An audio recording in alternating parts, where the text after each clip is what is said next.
In this video, we're going to discuss something called deceptive similarity. In Shell and Esso Standard Oil, Wendaya J provided the tests for both substantial identity and deceptive similarity. As you can see on the screen here, that looks like quite a mouthful, but fear not, I'm here to break it down for you.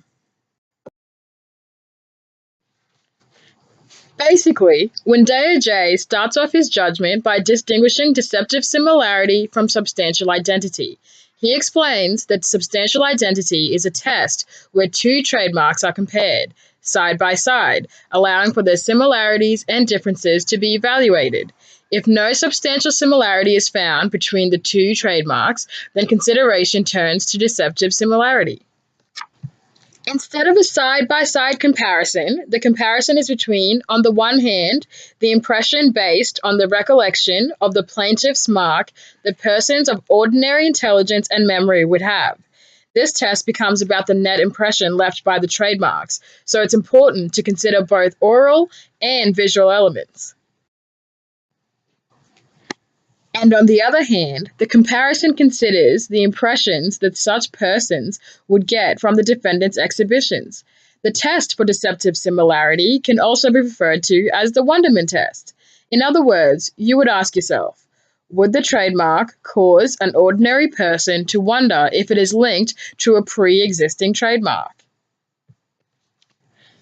To put what we've learned into context, let's look at some case examples. In Southern Cross Refrigerating Co. and Toowoomba Foundry, the High Court approved the Wonderment test, as the two trademarks would cause a reasonable person to wonder if the two products came from the same source. Here, Southern Cross Refrigerating Co. applied to have the words Southern Cross trademarked in relation to their fridges.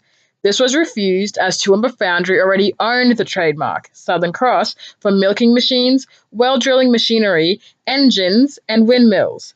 Furthermore, this variety of products had been sold for many years prior, so Toowoomba Foundry had already built a solid reputation for the words Southern Cross. In this next case, Burley was the registered proprietor of the trademark Burley in regards to clothing. However, Barley Inc. Co. registered a trademark, Barley Bra. As the phonetic similarity could confuse customers, the court was able to direct the trademarks registrar to remove the offending Barley trademark. Now it's time for a quick summary on how to determine deceptive similarity. We must first ask, what is the net impression, based on recollection, left on a person with ordinary intelligence and memory? Next, we consider the impressions that such persons would get from the defendant's trademark. So, we ask, does the ordinary person have a cause to wonder if the trademark is related to a pre-existing trademark? Also, don't forget, trademarks need to be considered in their entirety. So, you must consider elements such as visual and oral elements, as well as reputation or notoriety of the trademarks.